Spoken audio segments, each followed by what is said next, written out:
Today challenge என்ன challenge வச்சுக்கலாம்? Rapid fire challenge இன்னைக்கு நம்ம பண்ணலாமா? Okay.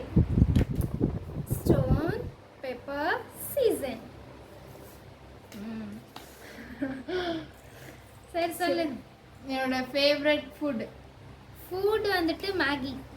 Actor Dhanush. Colour Black. இன்னொன்று ஒரு கலர் தான், அவ்வளோதான். சரி இன்னொரு கலர் சொல்லு. இல்லை ஒரு கலர் தான், Black. எனக்கு பிடிக்காததுல யாரு நம்ம வீட்டில்? நம்ம வீட்டில் உனக்கு பிடிக்காததுன்னா அது நீ தான். செல்ஃப். வேற யாருன்னு எனக்கு தெரியல. வேற அம்மா அப்பாவா? ஓ, அம்மா அப்பா மட்டும் வீட்டில் இருக்காங்களா? நான் வந்து இந்த சரி, இந்த வீடியோ விட்டு சமீத எனக்கு எது பயமா இருக்கும்? எந்த விஷயம் பயம்? நான் ரொம்ப பயப்படுவேன். இருட்டு. திருட்டுக்கோழிக்கு இருட்டு தான் பயம். ஓகே ஃப்ரெண்ட்ஸ், இந்த சேலஞ்ச் பிடிச்சிருந்ததுன்னா நம்ம வீடியோவை லைக் பண்ணுங்க, ஷேர் பண்ணுங்க, கமெண்ட் பண்ணுங்க, மறக்காம சப்ஸ்கிரைப் பண்ணுங்க. பாய்.